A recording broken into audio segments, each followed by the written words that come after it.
TV next मराठीच्या या विशेष कार्यक्रमामध्ये तुम्हा सगळ्यांचं स्वागत. अमेरिकेचे राष्ट्राध्यक्ष डोनाल्ड ट्रम्प यांनी टेरिफ वॉर जाहीर केलं आणि त्याचे पडसाद वेगवेगळ्या देशांमध्ये विविध प्रकारे उमटायला लागले.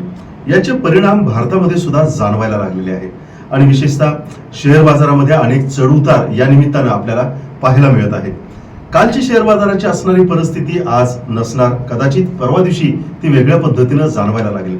पण एक मात्र नक्की की डोनाल्ड ट्रम्प यांनी ज्या पद्धतीनं हे टेरिफ कार्ड जाहीर केलं त्याच्यानंतर याचे हादरे संपूर्ण देशभरामध्ये बसायला लागलेत आणि जाणवायला लागलेले आहेत. अमेरिका आणि चीन यांच्यामधले ट्रेड वॉरनं आता वेगळ्या दिशेनं आता वाटचाल करायला सुरुवात केलेली आहे आणि याच सगळ्या मुद्द्यांवरती आपलं लक्ष असणार आहे. या ट्रेड वॉरमुळं म्हणजे शेअर बाजारामध्ये नेमकं काय बदल होऊ शकतात, भविष्यामध्ये याचे आंतरराष्ट्रीय कंगोरे काय असू शकतात, आज असणारी परिस्थिती कदाचित उद्या असणार नाही पण परवा दिवशी ती वेगळ्या पद्धतीने असणार, कालची परिस्थिती नेमकी काय होती, या सगळ्याच गोष्टींवरती आज आपण चर्चा करणार आहोत. आणि नेहमीप्रमाणे आपल्या स्टुडिओमध्ये आहेत शिवाजी विद्यापीठाचे अर्थशास्त्र विभागाचे माजी विभाग प्रमुख विजय ककडे सर आणि नेहमीप्रमाणे आपल्या स्टुडिओमध्ये आहेत ज्येष्ठ संपादक आणि आंतरराष्ट्रीय राजकारणाचे अभ्यासक श्रीराम पवार सर. आपण या दोघांशी या विषयावरती चर्चा करू आणि त्यांच्याकडून हा संपूर्ण विषय समजून घेऊ.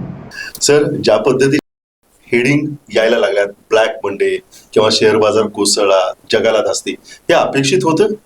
निश्चित अपेक्षित होतं आणि अंदाजाप्रमाणे शेअर बाजार 4,000 अंकाने कोसळला. जवळपास 19 लाख कोटी रुपयाचं गुंतवणूकदारांचं नुकसान झालं आजच्या याच्यामध्ये.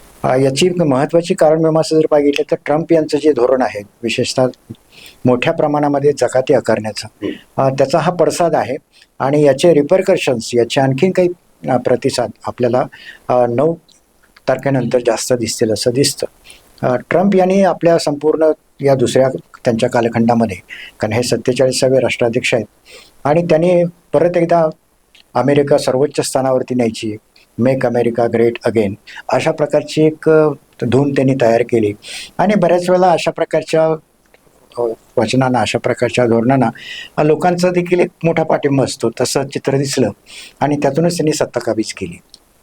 श्रीराम सर, आपण काय म्हणाल की ज्या पद्धतीनं सरांनी उल्लेख केला की मेक अमेरिका ग्रेट अगेन, ट्रम्पचं हे धोरण कितपत योग्य होतं? हे धोरण प्रत्येक देशानं माझा देश महान व्हावा हे म्हणण्यात काही चुकीचं नाही आहे, पण त्याच्यासाठी ट्रम्प यांची जी रेसिपी आहे ती जगाच्या सगळ्या म्हणजे दुसऱ्या महायुद्धानंतरची जी रचना आहे, मग ती जिओ इकॉनॉमिक असेल किंवा जिओ पॉलिटिकल असेल, म्हणजे अर्थकारणाची असेल किंवा भूराजकीय समीकरणाच्या संदर्भातली असेल, ते सगळं उधळून लावणारी भूमिका आहे. आणि त्याच्यामध्ये अमेरिकेचं दुसऱ्या महायुद्धानंतरची एक भूमिका काय आहे, तर आम्ही जगातले सगळ्यात आर्थिकदृष्ट्या सशक्त राष्ट्र आहोत, आम्ही टेक्नॉलॉजिकली सुपर पॉवर आहोत आणि आम्ही लष्करी दृष्ट्या सुद्धा सुपर पॉवर आहोत. असं असल्याचा एक भाग म्हणून जे विकसनशील देश आहेत त्यांना थोडी प्रिफरन्शियल ट्रीटमेंट दिली जाईल. WTOचा सगळ्या नेगोशिएशनचा जो काही सूळ आहे तो त्या प्रकारचा आहे. म्हणजे विकसित देशांनी ते थोडे कमी लावावेत आणि विकसनशील देशांना ती थोडी सवलत जास्त द्यावी, अशा प्रकारची रचना. याच्यामध्ये दोघांचाही फायदा आहे, विकसनशील देशांचाही फायदा आहे आणि विकसित देशांचाही फायदा आहे. याचं कारण भांडवल विकसित देशांकडे आहे आणि श्रम म्हणजे मजुरी किंवा मजूर मोठ्या प्रमाणावर हे विकसनशील किंवा विकसित देशांमध्ये आहेत आणि विकसनशील देशामध्ये उत्पादनांचं इन्फ्रास्ट्रक्चर उभं करणं शक्य आहे. ट्रम्प यांना हे सगळं उलटं करायचं आहे. त्यांना उत्पादन सगळं अमेरिकेत परत यावं असं वाटतंय आणि उत्पादन अमेरिकेत परत येण्यासाठीचा त्यांचा सूत्र दोन आहेत. एक तर मोठ्या प्रमाणावर आयात शुल्क लावा, म्हणजे सर म्हणाल त्याचा जकात लावा, त्याच्यामुळं आपोआपच अमेरिकेतली आयात कमी होईल आणि अमेरिकेत निर्यात करणं परवडत नाही म्हणून भांडवलदार अमेरिकेत गुंतवणूक करतील आणि तिथं उत्पादन वाढेल, अशा प्रकारची त्यांची एक धारणा आहे. पण या धारणाला अर्थशास्त्रीयदृष्ट्या काही आधार नाही आहे आणि ही धारणा आज ना उद्या कोलमडणार आहे. पण ती कोलमडत नाही किंवा अमेरिकेत महागाईचा अगदी आगडोंब उसळून लोक उलटे अंगावर येत नाहीत तोपर्यंत कदाचित ट्रम्प हे पर्यटक असतील ते एकाच वेळेला 2 कॉन्स्टिट्युएन्सीला ॲड्रेस करतात. एक ब्ल्यू कॉलर अमेरिकेतले ज्यांना असं स्वप्न दाखवतात की कारखानदारी पुन्हा अमेरिकेत आली की आपोआपच तुम्हाला नोकऱ्या मिळतील आणि दुसऱ्या बाजूला अमेरिकेतले भांडवलदार त्यांना असं स्वप्न दाखवत आहेत की यामुळं जो महसूल वाढेल त्यातून आम्ही तुमचे कर कमी करू आणि त्याच्या आधारावर ट्रम्प यांचं सगळं गणित अवलंबून आहे. पण हे गणित प्रत्यक्षात येणं खूप अवघड आहे. त्यामुळे ते कोलमडलं असेल. ते अमेरिकेत तेच आहे, सगळ्या पूर्वेकडच्या देशांमध्ये चीन, जपान, दक्षिण कोरिया, सिंगापूर, भारत, ब्राझील सगळ्याच त्यातल्या त्यात मला वाटतं की तुलनेत भारताचा बाजार तितका पडलेला नाही. बाकी ठिकाणी 8-9%, 10% सुद्धा बाजार खाली पडले आहेत. आपला तेवढा पडला नाही. त्याला वेगवेगळी कारणं आहेत, सर त्याच्यावर जास्त अधिक सांगू शकतील. पण बाय अँड लार्ज दिसते की सगळीकडं आणि अक्रॉस ऑल सेक्टर सगळे म्हणून काही मोजके स्टॉक्स थोडेसे ग्रीनमध्ये आहेत, बाकी सगळे पडले. त्यामुळे अक्रॉस ऑल सेक्टर हे पडायला लागलं आहे आणि हे आणखी काही काळ ही पडझड चालू राहील अशाच दिशेनेही निघालेलं आहे. सर कसं बघता ज्या पद्धतीनं हे शेअर मार्केट गडगडलेलं आहे, ज्या पद्धतीनं आतापर्यंतच्या या सगळ्या घडामोडी घडत आहेत, कसं बघता हे सगळं? हे एक जगात महायुद्ध सुरू झालेलं आहे. म्हणजे अमेरिकेनं विशेषतः ट्रम्प यांनी सांगितल्याप्रमाणे आम्ही 2 टप्प्यामध्ये जकाती आकारणार आहोत. पहिला टप्पा 10%चा आहे, तो सगळ्यांना आहे. आणि दुसरा आहे तो म्हणजे रेसिप्रोकल, म्हणजे तुम्ही जशा जकाती आकारता तशा आम्ही आकारणार. अशा पद्धतीने करत असताना देखील त्यात पुन्हा आम्ही फार चांगले आहोत हे दाखवण्यासाठी डिस्काउंटेड टॅरिफ अशी एक त्यांनी संकल्पना वापरली. जसं भारताचा त्यांच्या बाबतीत असलेला आमचा टॅरिफचा रेट हा 57% होता, मग त्यांनी आपल्यासाठी 27% आता 26% कर आकारण्याचं मान्य केलं. सगळ्यात जास्त याच्यातला जो भाग दिसतो तो कोलंबियासारख्या राष्ट्रामध्ये आज आपल्याला दिसतं की जे व्हेनेझुएला, कोलंबिया ही राष्ट्र अमेरिकेवरती अवलंबून आहेत आणि त्यांच्या जकातीचे दर खूप मोठे होते आणि त्यामुळे आज व्हेनेझुएला किंवा कोलंबिया यांच्यावरती 48% इतकी मोठी जकात आकारली. तर इतक्या मोठ्या प्रमाणामध्ये जकात आकारल्यामुळे आपण पाहतो की व्हेनेझुएलामध्ये प्रामुख्यानं जे नायकीचे शूज होतात तयार, तिथं $18 तयार होतात आणि ते बाजारात $115 विकलं जातं. जे हे व्हॅल्यू एडिशन तिथलं तयार होतं, तो संपूर्ण बाजार अडचणीत आलेला आहे. आपल्या बाबतीत श्रीराम म्हटले तसं की आमचा बाजार देखील 4,000 अंकांनी कोसळला, पण ज्यावेळेला बंद झाला त्यावेळेला तो 2,500 सावरला. म्हणजे आपल्या बाजाराची इनहेरंट स्ट्रेंथ ज्याला म्हणतो ती खूप चांगली आहे. म्हणजे बाजार सगळे जगाचे बघितलेत तर त्या तुलनेमध्ये भारताच्या बाजारानं दाखवलेला रेझिलन्स, थोडासा प्रतिकारशक्ती ही खूप चांगली आहे. याचं महत्त्वाचं कारण असं की आमची अर्थव्यवस्था निर्यातीवरती फारशी अवलंबून नाही आहे. अमेरिकेत जरी बघितलं तर आमची अमेरिकेला फक्त 3% निर्यात होते. त्यामुळे त्यांच्यामध्ये जे काही बदल होतील त्याचे चटके भारताला फार बसतील असं दिसत नाही. एका अर्थानं आपल्याला असं म्हणावं लागतं की ट्रम्प यांचं जे युद्ध चालू आहे त्याच्यामध्ये भारताला काही संधी पण आहेत. विषय अर्थात ते अल्पकाळातले असणार आहेत, कारण त्यांनी बांगलादेशवरती मोठ्या प्रमाणावर आपल्यापेक्षा जास्त दरानं कर आकारणी केली. त्यामुळे बांगलादेशचा टेक्स्टाईल जो आम्हाला स्पर्धक होता त्याच्यामध्ये आता आम्हाला घुसखोरी करण्याची शक्यता निर्माण झाली. असं होत असताना देखील श्रीराम यांनी म्हटल्याप्रमाणे ही स्ट्रॅटेजी मुळात चुकीची आहे, कारण जागतिक व्यापार संघटना जी तयार झाली त्याच्यामध्ये एक महत्त्वाचा क्लॉज होता की गरीब देशांना मोस्ट फेवरेट नेशन क्लॉजचा फायदा घेता येईल. म्हणजे आम्ही अजून कुठंतरी प्रगती करत आहोत, त्यावेळेला आम्हाला थोडीशी त्यात सवलती पाहिजेत. तशा प्रकारच्या सवलती दिलेल्या होत्या. त्या सवलती सगळ्या आता बंद होणार आहेत आणि प्रत्येक देशाला बायलॅटरल म्हणजे दुहेरी अशा प्रकारचे वाटाघाटी कराव्या लागणार आहेत. व्यापार सगळा आता कोसळत जाईल अशा प्रकारचं चित्र दिसतंय. त्यातही पुन्हा अमेरिकेमध्ये ट्रम्प यांनी अनेक प्रकारचे रोजगार कमी केले, या कार्यक्षमतेच्या नावाखाली अनेकांना बाहेर काढलं आणि आज आपण अमेरिकेत देतो की दिसतं की तिथं देखील आता निदर्शनं सुरू झालेली. तर अमेरिकेत देखील अनेक लोक आता रस्त्यावर यायला लागलेले आहेत आणि हे रस्त्यावर येण्याचं प्रमाण अधिकाधिक गतिमान होणं हे शक्य आहे.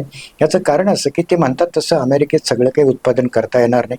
अमेरिकेला पाणीसुद्धा चिलीकडून आयात करावं लागतं, म्हणजे ते पाण्याच्या बाबतीत देखील पिण्याचं पाणीसुद्धा त्यांच्याकडं अशा प्रकारचं नाही. अशा देशानं जागतिक अर्थव्यवस्थेमध्ये आम्ही कुठंतरी मागासलेले आहोत आणि आता पुन्हा मोठे होत आहोत अशा प्रकारे करण्याचं कारण नाही. ते अगोदरच मोठे होते. संपूर्ण भांडवल बाजार त्यांच्यावरती आहे. डॉलर हा त्यांचा मोठा एक आधारस्तंभ आहे आणि जागतिक चलनामध्ये 77% आजही कर्ज ही डॉलरमध्ये व्यक्त होतात. त्यामुळे अशा प्रकारचं सार्वभौमत्व असलेल्या देशांना आम्ही पुन्हा मोठे होत आहोत याला काही फारसा अर्थ नाही. तुम्ही अगोदरच मोठे आहात, तुम्ही सुपर पॉवर आहातच. पण कदाचित चीनच्या स्पर्धेमुळे त्यांना भीती वाटत असेल की आता आपण मागे पडतो की काय, आणि त्या भीतीतून त्यांनी हे सगळं धोरण स्वीकारलेलं दिसतं. आणि हे युटोपिया फार मोठा आदर्शवाद नसलेलं अगदी स्वप्नाळू अशा प्रकारचं धोरण आहे. असं जगामध्ये कुठेही होत नाही, कारण प्रत्येकाच्या क्षमता वेगळ्या असतात आणि त्या क्षमता विचारात घेऊन आंतरराष्ट्रीय व्यापार वाढलात तर तुम्ही जर अशा प्रकारच्या भिंती तयार केल्या जकातीच्या तर बाकीची राष्ट्र तीच करणार आहेत. आता चीननं रिटॅलिएशन सुरू केलं आणि चीनचा तसा दणका खूप मोठा आहे, कारण त्यांनी 34% आता अमेरिकेवरती कर आकारण्याची सुरुवात केली. आणि त्यातही पुन्हा चीन हा टेक्नॉलॉजीच्या दृष्टीनं अमेरिकेच्या पुढे 5 वर्ष आहे. आपल्या पुढे तर 20 वर्ष आहे, पण टेक्नॉलॉजी जर पाहिली तर चीन याचा मोठा फायदा घेण्याची शक्यता आहे. आणि चीन परत एकदा आपली आर्थिक आणि त्याचबरोबर लष्करी शक्ती ही या मार्गाने पुन्हा एकदा वाढवू शकतो, आणि त्याला ट्रम्प हे खतपाणी घालतात की काय असं चित्र दिसतं. सर, ज्या पद्धतीने सरांनी उल्लेख केला ते म्हणजे की नाही, अनेक आंदोलक हे रस्त्यावरती उतरले, 50 स्टेटमधले आंदोलक रस्त्यावरती उतरले. हँड्स ऑफ नावाचं एक प्रोटेस्ट त्यांनी सुरू केलेला आहे. तर या बाबतीमध्ये ज्यावेळेस ट्रम्प यांना छेडलं त्यावेळेस ट्रम्प असे म्हणाले की हे कडू औषध आहे, ते प्रत्येकाला प्यावंच लागेल, याचे परिणाम नंतर तुम्हाला दिसून येतील, अशा पद्धतीचं त्यांनी वक्तव्य केलं. खरंच त्यांच्या या दाव्यामध्ये तथ्य असू शकते? हे ते मुळात ही पॉलिसी म्हणूनच काही त्याला फार बेस आहे अशातला भाग नाही. त्यामुळं हे उत्तर आहे काय येत नाही याचं काही म्हणजे याच्यावर विचार करण्यास सुद्धा काय नाही. पण अमेरिकेमध्ये प्रोटेस्ट झाले हे जितकं वास्तव आहे तितकंच अमेरिकेमध्ये मोठ्या प्रमाणावर लोक ट्रम्प यांच्यासोबत आहे हे सुद्धा वास्तव आहे. अमेरिकेचं एकूणच पॉलिटी ज्याला म्हणता येईल ती 2 भागामध्ये विभागलेली आहे, एक रिपब्लिकन आणि एक डेमोक्रॅटिक. आत्ता जरी ट्रम्प यांचा विजय मोठा दिसत असला तरी तो टक्केवारीच्या हिशोबात 2-3% फार मोठा होत नाही तिथं. त्यामुळं तितकेच डेमोक्रॅटिक पक्षाला मानणारे लोक आहेत आणि ते इतकं मोठं जेव्हा धोरणात्मक बदल होतो, जे सगळं उलटं पालटं करणार तेव्हा ते रस्त्यावर येणं स्वाभाविक आहे. त्यामुळं प्रोटेस्ट आत्ता जो होतोय त्याला ट्रम्प घाबरतील असं मला वाटत नाही. ट्रम्प बदलतील कधी, तर जेव्हा लोकांच्या पोटाला खरंच चिमटा बसायला लागेल. कारण प्रत्येक आता समजा भारतावर 26% टॅक्स लावला सरसकट, वस्तूनुसार कमी अधिक असेल, पण सर्वसाधारणपणे 26% तिथल्या वस्तू मागतील. आता भारतातले उत्पादक जास्तीत जास्त काय करू शकतात, काही प्रमाणात कामगार कपात, काही प्रमाणात बचत, असं करून 5-60% ॲडजस्ट करू शकतात. पण तरीही 18-20% महागाई वाढणारच आहे. आणि कुठल्याही वस्तू 28% जेव्हा महागाई वाढते तेव्हा स्वाभाविकपणे सामान्य माणसाला ते परवडणार नसते. त्याचबरोबर दुसऱ्या बाजूला बेरोजगारी वाढते. अमेरिकेचं चलन आता फ्लक्च्युएट व्हायला, म्हणजे आता चलनाची किंमत गेल्या काही दिवसात कमी व्हायला लागली. या सगळ्याचे पॉझिटिव्ह निगेटिव्ह दोन्ही परिणाम असतील चलन किंमत कमी होण्याचे. पण अमेरिकेतल्या सामान्य माणसाच्या पोटाला जेव्हा चिमटा बसेल जेव्हा लोक मोठ्या प्रमाणावर अंगावर येतील आणि दुसऱ्या बाजूला भांडवलदारांना जेव्हा जाणवायला लागेल की आपला नफा मोठ्या प्रमाणावर कमी होतोय. आत्ताच म्हणजे भारतात काकडे सांगितले की 19 लाख कोटीचं शेअर मार्केटची एकूण कॅप काय व्हॅल्यू कमी झाली. अमेरिकेत 4 ट्रिलियननं कमी झाली. तेवढा आपल्या अख्ख्या भांडवल बाजाराची साईज आहे तेवढी अमेरिकेत वाईपआउट झाली. तरी अजून त्यांना असं वाटत नाही की खूप मोठा फटका बसला आहे. तो जेव्हा त्यांना जाणवायला लागेल तेव्हा ट्रम्प यांना कदाचित हे करावं लागेल, काही प्रमाणात मागे घ्यावं लागेल. WTOचा अंदाज सांगतोय की किमान 1% जगाचा व्यापार कमी होईल. 1% जगाचा व्यापार कमी होणं म्हणजे खूप मोठा परिणाम होणं. जगाचा व्यापार वाढायला पाहिजे तर तो निगेटिव्ह होणं याचा अर्थ जग मंदीकडे जाणं. भारताच्या संदर्भात असा अंदाज मांडला जातोय की किमान 0.5% GDP कमी होईल. 0.5% भारताच्या GDPचा वेग कमी होणं म्हणजे खूप मोठ्या प्रमाणावर आपल्या प्रत्येकाच्या खिशावर परिणाम होणं. त्यामुळे हे जे परिणाम आहेत ते आपल्याला टाळता येत नाहीत आणि सेक्टरने आहे ते वेगळे असतील. म्हणजे भारतात सर्वाधिक फटका कशाला बसेल तर कदाचित त्या सी फूडला बसेल. सी फूडवर ज्या प्रकारे टेप लादला आहे ते बघता भारताचे सी फूड एक्सपोर्ट करणारी इंडस्ट्री ही हातगाईवर येईल अशी अवस्था आहे. पण त्याचा फायदा कोणाला होईल तर इक्वाडोरसारख्या देशाला होईल की जिथं 10% आहे, तिथून मोठ्या प्रमाणावर सी फूड निर्यात होऊ शकते. त्यामुळे हे कमी अधिक होत राहते. आता याच्यामध्ये मुद्दा काय आहे की सगळं जग अजूनही एका स्वरात बोलत नाही. म्हणजे चीननं रिटेलिएट केलं लगेच, युरोपियन युनियन कदाचित रिटेलिएट करण्याची शक्यता आहे त्याच प्रकारे, कॅनडानं केलं, मेक्सिको करत नाही आहे, व्हिएतनाम म्हणते की आम्ही तडजोड करायची शक्यता आहे. अनेक छोटे देश म्हणतात कारण त्यांना पर्यायच नाही. ते म्हणतात की आम्ही एकदम ते अगदीच खाली आणू आणि अमेरिकेवर तडजोड करू. ब्रिटन याच्यावर काही बोलायलाच तयार नाही आहे.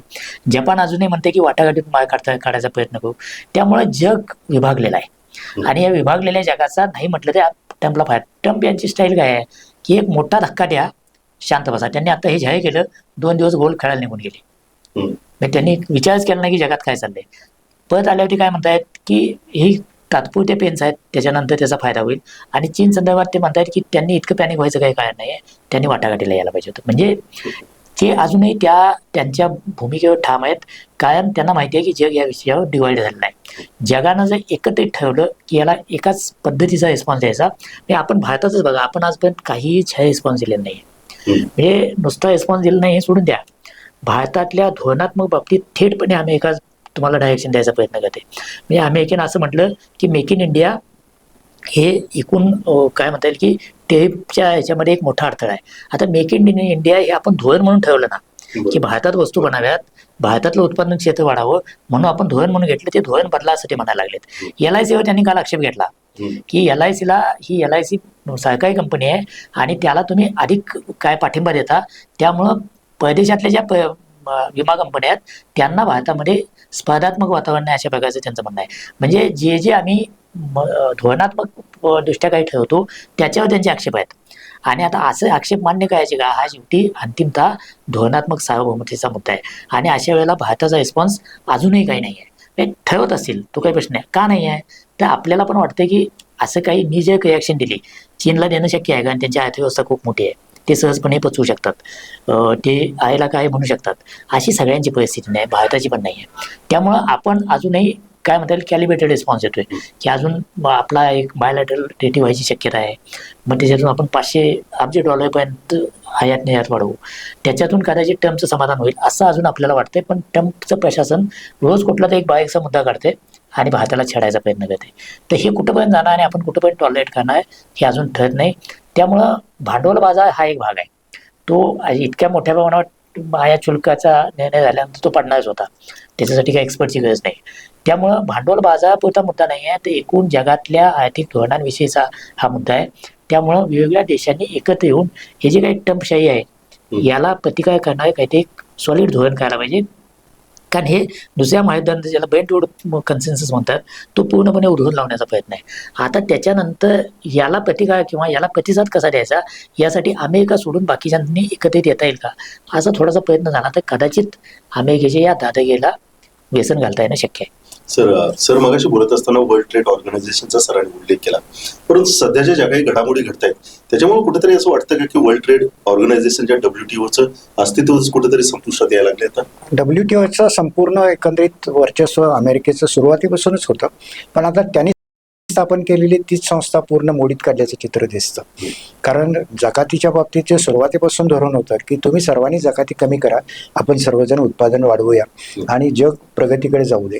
याच्या उलट आता प्रत्येक म्हणजे अमेरिकेनं ज्यावेळेस जकाती वाढवल्या त्याला रिटॅलिएशन सर म्हटले तसं चिन्ह दिलं. भारतानं थोडंसं वेट अँड सी पॉलिसी ठेवलेली आहे.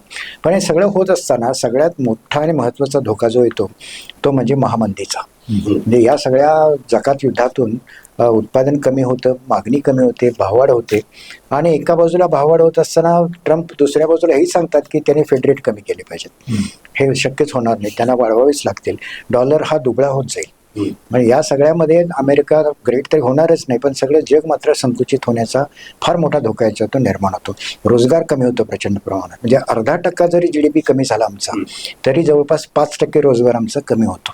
कारण त्याची जी इलॅस्टिसिटी आहे इन्कम आणि त्याचबरोबर एम्प्लॉयमेंटची ती मोठी आहे आणि हे जगभर होणार आहे. आणि त्यामुळं अमेरिकेतल्या लोकांना देखील प्रचंड मोठ्या भाववाढीला तोंड द्यावं लागणार आहे. आणि ही भाववाढ आज आपल्याला दिसते की टॉयलेटचे पेपर नाहीत आता त्यांच्याकडे, त्यामुळे मोठे आंदोलन होत आहेत आणि सर्व प्रकारच्या वस्तू महाग होत आहेत, रोजगार कमी होत आहेत आणि याच्यातून सगळ्यांचं जगणं अवघड होणार आहे. विशेषतः या संपूर्ण जगातीच्या बाबतीत जर थोडं बारकाईने बघितलं तर जे लोक गरीब आहेत त्यांच्यावरती देखील तेवढ्याच जकाती आकारलेले आहेत. तुलनेनं श्रीमंत देशांना ते परवडणार आहे, त्याच्यामध्ये फारसं काही अडचण होणार नाही. त्यामुळं अमेरिकेचं हे सगळ्यात मोठं महत्त्वाचं धोरण आत्मघातकी ठरणार आहे. म्हणजे हे एका अर्थानं स्वतःच्या पायावर कुऱ्हाड मारून घेणारं धोरण आहे आणि याला 6 महिन्यात प्रतिकार मोठ्या प्रमाणात होईल. म्हणजे आज जग जरी विस्कळलेलं थोडंसं वेट अँड सी मध्ये असलं तरी चीनच्या नेतृत्वाखाली ते एकत्रित आणण्याचं काम चीनच करेल. कारण चीननं कुठल्याही पद्धतीनं याला पर्याय द्यायचा आहे आणि ही एक संधी म्हणून चीन पाहिजे.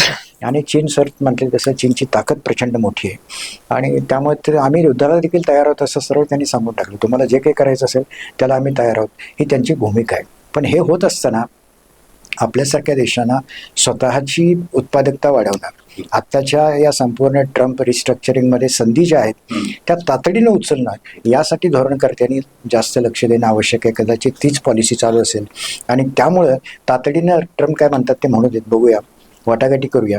आणि जर आपल्याकडे कुवत नसेल जास्त तर आपण जास्त न बोलणं शहाणपणाचं असतं. त्यामुळे भारताच्या वती चित्र असं आहे की आपण आर्थिकदृष्ट्या तसे फार सक्षम नाही आहे, पण भारताच्या संपूर्ण अंतर्गत धोरणामध्ये बँका तुमच्या परकीयांना दिल्या पाहिजेत, वित्तसंस्था विमा कंपन्या तुम्ही दिल्या पाहिजेत, या प्रकारचं जे काही त्यांचं चाललेलं आहे ते त्यातून आपल्याला योग्य ते संदेश घेतले पाहिजेत की आम्हाला आमचं धोरण ठरवू द्या, तुमचं धोरण तुम्ही ठरवा, तुम्हाला काय करायची तारखे तुम्ही 100% आकार, काही फरक पडत नाही, तुम्ही एकटेच नाही आहेत, बाकीचे सगळे देश आहेत. अशा पद्धतीची भूमिका घेऊन जाणं हे अधिक चांगलं ठरतं. आणि सगळ्यात महत्त्वाचं, अलीकडच्या काळात चीननं स्विफ्ट ही जी आंतरराष्ट्रीय प्रणाली की ज्याच्यामध्ये डॉलरचा प्रभाव आहे, त्याला पूर्ण पर्यायी अशा प्रकारची व्यवस्था त्यांनी तयार केली आहे. महत्त्वाचं म्हणजे स्विफ्टमध्ये येणारा खर्च आणि होणारा डिले. स्विफ्टमधलं चलन समजा एका देशानं दुसऱ्या देशाला आपलं पाठवलं तर 3 दिवस लागतात. चीननं जी प्रणाली तयार केली त्याच्यामध्ये 1.5 मिनिटामध्ये ते जातं. खर्च 100% कमी केलेला आहे त्यांनी. म्हणजे इतक्या प्रमाणामध्ये टेक्नॉलॉजीची डेव्हलपमेंट करत असताना ही जी पॅरल व्यवस्था ते तयार करतायत, त्याच्यातून डॉलरायझेशन म्हणजे डॉलर युगाचा अंत करण्याचं एक मोठं काम चीन करतं असं दिसतं. आणि ती आपल्याला एकंदरीत या संपूर्ण 6 महिन्याच्या काळात पुढे येताना दिसेल की हळूहळू सगळे बाकीचे देश एकत्र येतील. EU म्हणजे युरोपियन युनियन देश प्रतिकाराच्या तयारीत आहेत. ब्रिटनसुद्धा त्या पद्धतीने येईल, चीन तर दिलेलेच आहे. त्यामुळे या देशांना एकमोट करून पुन्हा एकदा WTOमध्ये कदाचित अमेरिकेला हकलून दिलं जाईल आणि WTO ही पुन्हा सर्व देशांचा व्यापार व्यवहार नियंत्रित करणारी, नियमित करणारी अशी संस्था राहू शकेल असं चित्र पुढे दिसतं. सर, ज्या पद्धतीने पहिलं महायुद्ध, दुसरं महायुद्ध झालं त्यावेळेस जगभरामध्ये असणाऱ्या देशांची एक विभागणी झाली. असं म्हणतात की हे एक आर्थिक महायुद्ध आहे. तर या निमित्तानं काय अशी देशांची फाळणी किंवा याला काही राजकीय कंगोरे आंतरराष्ट्रीय स्तरावरती जाणवतात आपल्याला? नाही, अर्थकारण आणि आंतरराष्ट्रीय राजकारणी नेहमीच हातात घालून चालत असते. बोलत नाही कोणी, पण ते उघडच असते. म्हणजे अमेरिकेची ज्याला आपण हेजिमनी म्हणतो ती प्रामुख्यानं अर्थकारणावर अवलंबलेली आहे. ती काही लष्करी ताकदीवर फक्त नाही आहे. लष्करी ताकद आहेच, तो काही प्रश्न नाही आहे, पण त्यात प्रमुख घटक अर्थकारण आहे. आणि दुसऱ्या महायुद्धानंतर जगाने जवळजवळ स्वीकारलेलंच होतं आहे की त्यानंतरचा जो काही, त्याला तर वसाहतवाद चांगला शब्द नाही आहे, पण त्यानंतरचा जो काही वर्चस्ववाद आहे तो आर्थिक आहे, तो लष्करी नाही आहे. लष्करी ताकद लागते तो आर्थिक वर्चस्ववाद लादण्यासाठी सुद्धा, पण आर्थिक वर्चस्ववाद आहे त्यातून अमेरिका बाजूला होती की काय असं दिसतं. पण याचा अर्थ असा नव्हे की दुसऱ्या महायुद्धानंतर जे काही शीतयुद्ध झालं होतं आणि त्याच्यामध्ये अमेरिका एका बाजूला आणि सोव्हिएत संघ एका बाजूला, अशा प्रकारची फाळणी जगाची होईल असं मला वाटत नाही. याचं कारण तेव्हा ते दोनच ध्रुव असे उभे राहिले आणि जे एकमेकाला अगदी जशाच तसं उत्तर देत होते. आता सुदैवानं अशी परिस्थिती नाही की चीनचं सगळे ऐकतील, कारण चीनच्या पण महत्वाकांक्षाच लोकांच्या लक्षात आलेल्या आहेत की ते त्याच प्रकारचे अमेरिकेला रिप्लेस करायला बघतायत. म्हणजे ते एक आपला वर्चस्ववाद जगाला लादायचा प्रयत्न करत आहेत.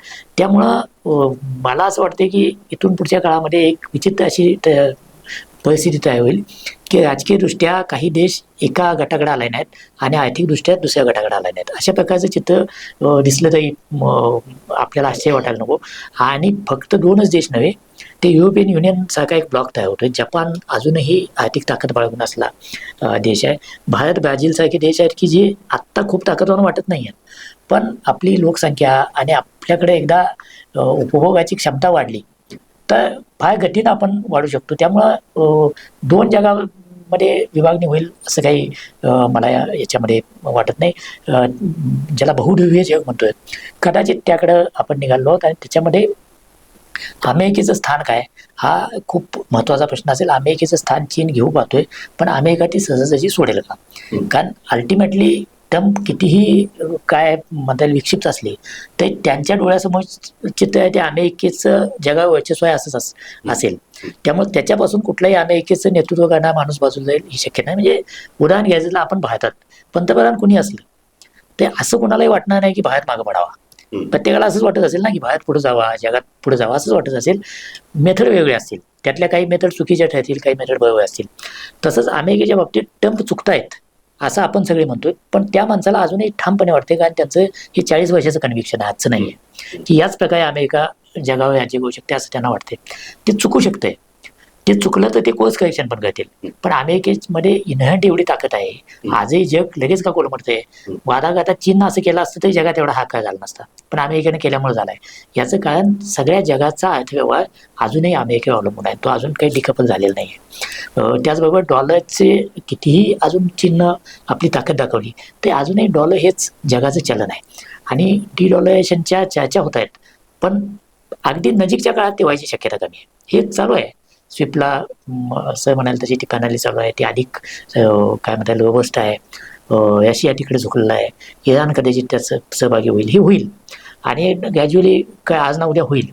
पण ॲज ऑफ नाऊ म्हणाल तर डॉलर जगावर राज्य करणारं चलन आहे.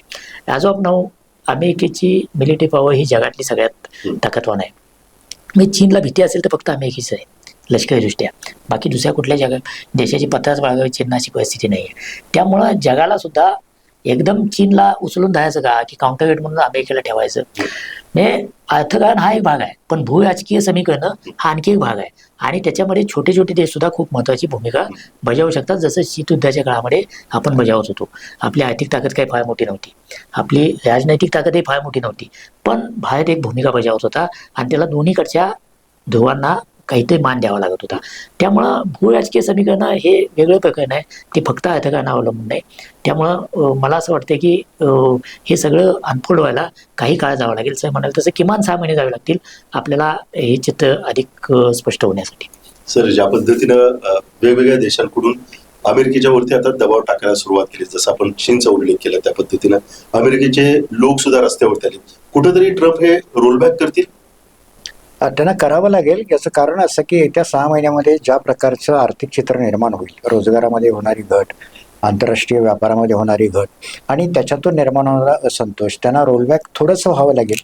पण सरा म्हटलं तसं त्यांची एक मूळ आयडियोलॉजी जी आहे की आम्हाला तुम्ही खूप लोकांनी लुटलेलं आहे आणि आता आम्ही तुमच्याकडून हे सगळं वसूल करत आहोत, अशा प्रकारच्या भूमिकेला ते थोडंसं मुरड घालतील आणि कराच्या मातून मिळणारा महसूल आम्ही टॅक्स कमी करण्यासाठी वापरणार आहोत अशी जी काही भूमिका घेतली ती जर त्यांनी सिद्ध केली नाही तर परत मोठा विरोध त्याला होऊ शकतो. अजून किती दिवस वाट बघावी लागेल सर हे सगळं चित्र स्पष्ट होईपर्यंत? नाही, हे म्हणजे पुढचे 4-6 महिन्यातही हे उलटापालटी सुरू जातील. इमिजिएट हे काही सेटल होणार नाही. म्हणजे आपला भांडवल बाजार जरी म्हटला तर तो काही आता म्हणजे बॉटम तयार झाला आणि आता तो पुढं उसळेल ही शक्यता लगेच नाही. कारण 2008 आणि कोविड यानंतरची सगळ्यात मोठी घसरण आता आपण बघतो आहोत आणि त्याला निदान एक माहिती होतं की काय होणार. 2008ला काय आपलं एकूणच जगाची एक्सपोजर फार कमी होतं, त्यामुळे आपल्यावर तसाही खूप मोठा परिणाम झाला नाही. कोविडच्या काळात एक्सपोजर होतं पण जगच ठप्प झालं होतं आणि कोविड संपणारही नक्की होतं आणि संपल्यानंतर रिकव्हरी येणार हे पण नक्की होतं. आताचं काय कुणाला सांगता येत नाही की कुठंपर्यंत खाली जाणार आहे. त्यामुळं बाजारात सगळ्यांचा जो प्रॉब्लेम आहे की आणखी किती खाली जाणार, मला खरं तर सगळ्यांना ते विचारायचं आहे की सामान्य गुंतवणूकदारांनी काय करायचं. कारण अशा वेळेला लोक नॉर्मली काय सल्ला देत असतात की कमी झाला तर मग आणखी घ्या, यावेळेस काय अमुक करा तमुक करा.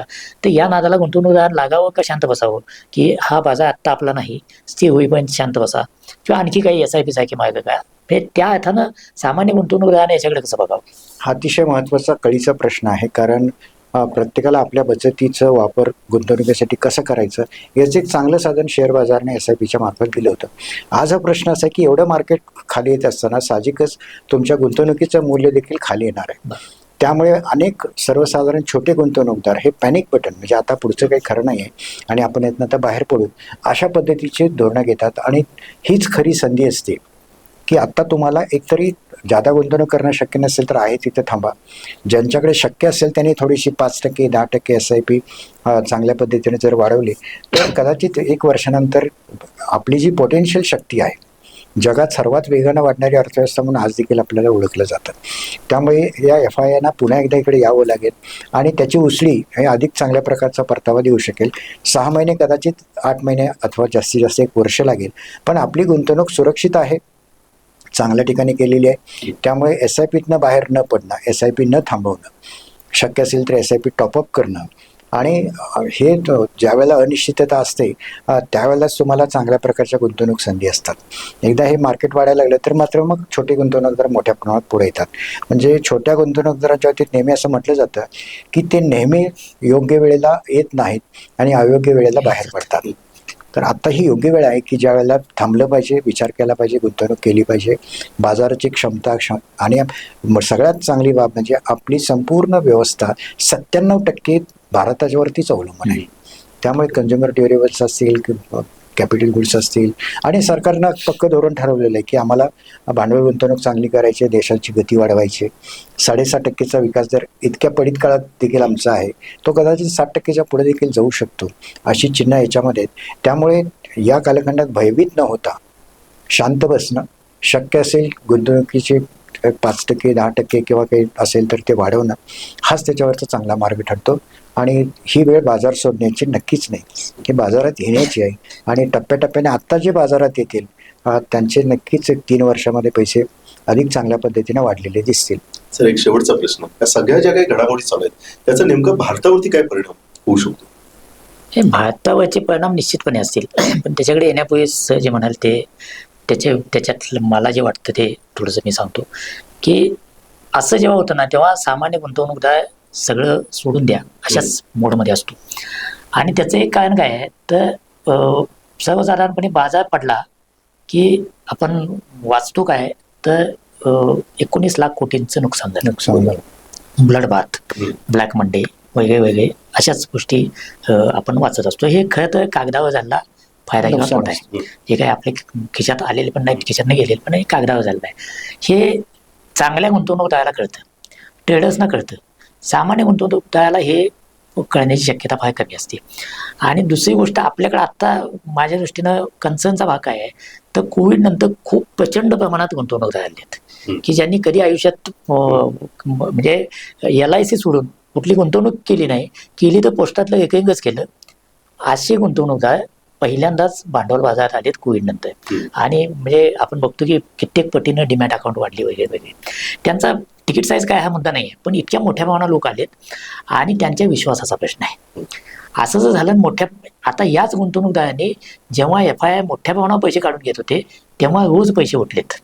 आणि ज्या प्रमाणात कदाचित भारताचा भांडवल बाजार पडला असता तो पडला नाही याचं काय हे गुंतवणूकदार आहेत. ते भारताच्या सर जे म्हणतात त्या अर्थव्यवस्थेवर विश्वास ठेवून रोज पैसे टाकतायत. आणि ते पैसे जवळजवळ FII जेवढे काढून घेतात तेवढेच आहे जवळजवळ.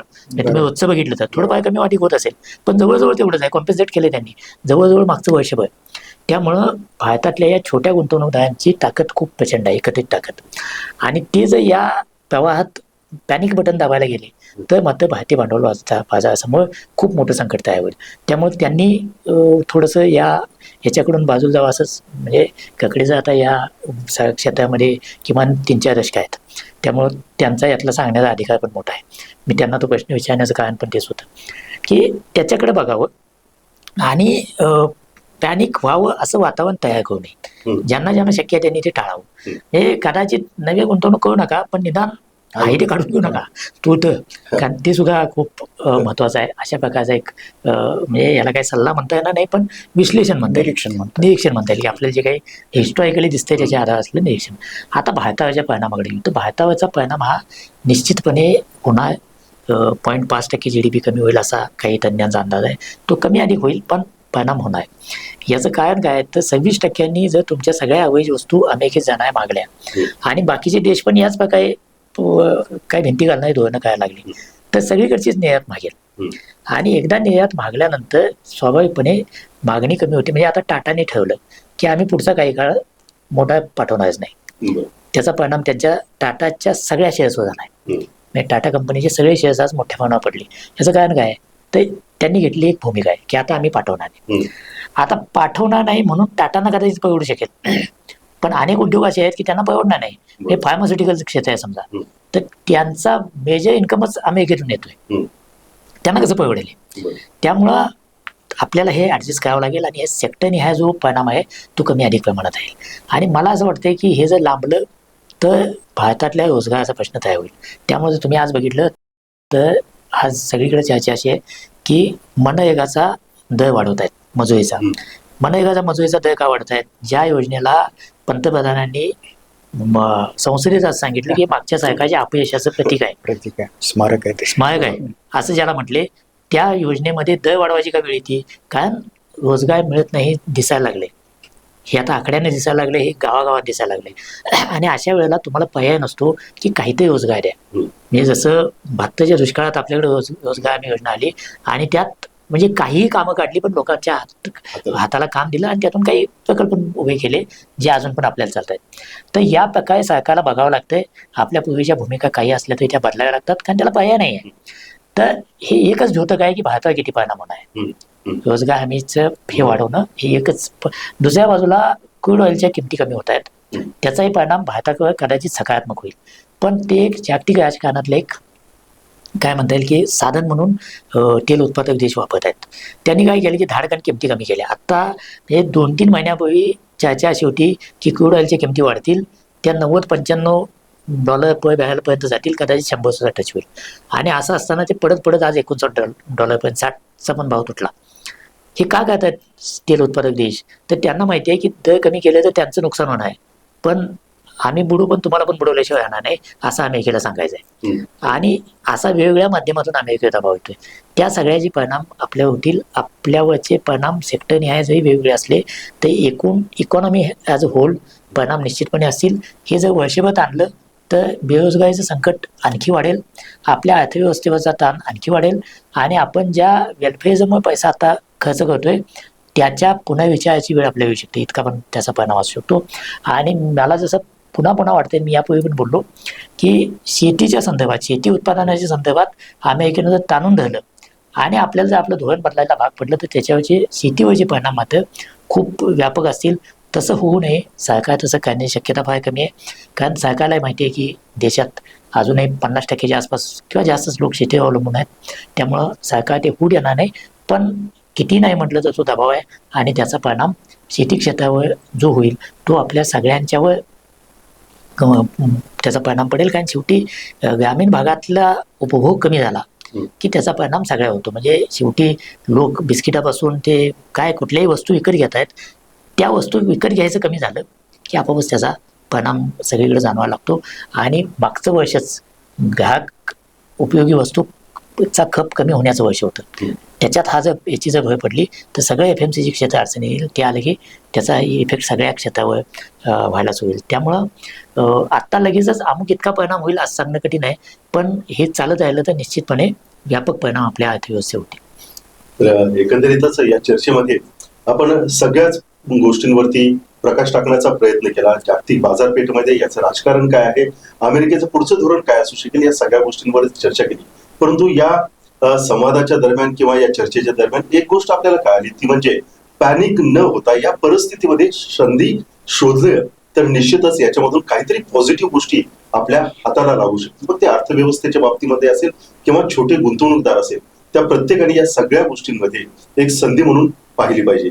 पण हे कितपत चालत राहील त्याच्यावरती या सगळ्या गोष्टी डिपेंड असणार आहे, त्याच्यावरती हे अवलंबून आहे. आणि हे सर्वसाधारण आजच्या या चर्चेमधून आपल्याला थोडंसं फलित किंवा आपण निरीक्षण नोंदवू शकलो. तर सर, आपण दोघेही या ठिकाणी आलात त्याबद्दल मी TV नेक्स्ट मराठीच्या वतीने आपल्या दोघांचेही मनापासून आभार मानतो. धन्यवाद.